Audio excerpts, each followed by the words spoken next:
from beautiful Bali. This edition of Behind Bali Abundance is how I started to grow my business just a little bit more. After my first trip coming to Bali with just $5,000, I had now grown that into $10,000. I hadn't taken any money out. All the sales I made from my Bali products I put back in to bring to Bali. So Mum and I headed off on a plane again to Bali. This time I was hoping to make some better connections, and I'd started to work out which was going to be the most cost-effective way to get my items home.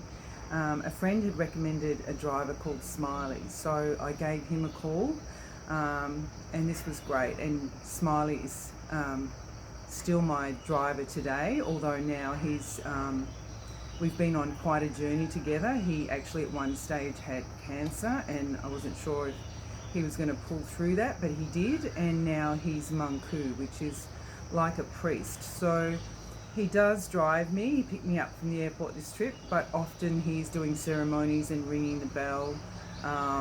So he's a busy man. So when he can, he'll still drive me. But I've been very blessed to have him as my driver, and I've met his whole family, and I've been invited to some amazing things which I'll cover in some later videos.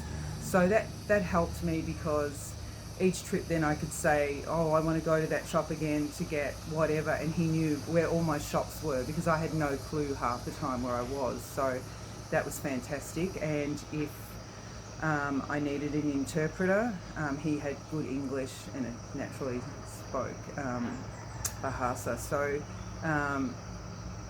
my driver was established. It was Nepi Day on this trip, which I had no clue about Nepi, and that's something in business I've had to learn to know when all the Balinese ceremonies are, because it's not a great time to shop when you come to shop, and 1 week most of the shops were closed. But fortunately, on Nepi Day, you actually aren't allowed to leave your hotel. Everything's in lockdown. It's a day of silence. And we met this man called Mark, who was from Brisbane, and he'd been doing business in Australia for about 10 years. And he did handicrafts and had shops, but that's no longer what he did. He was bringing in the alang-alang and doing the Bali huts. So he'd finished his work and still had one free day. So he was beautiful and took Mum and I off and introduced me to the Bali Market, which was in Denpasar. So that was the place at the start where I used to buy a lot of my items.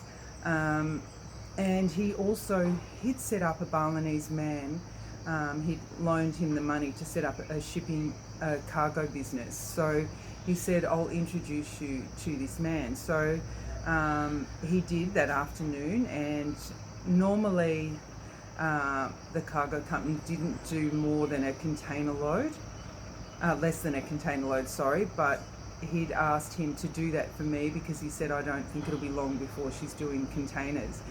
To me, that when he said that, that just seemed so overwhelming that I would bring in a whole container.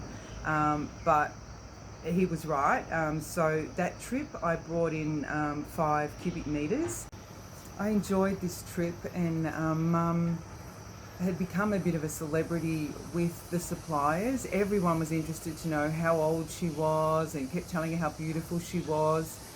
They'd get her a chair, get her something to drink, and often when we left, they'd give her a free gift. As in Bali, they believe in karma, so often they believe if they give, you will come back and buy from them again. So I think Mum enjoyed it, and she came with me until she had a hip replacement.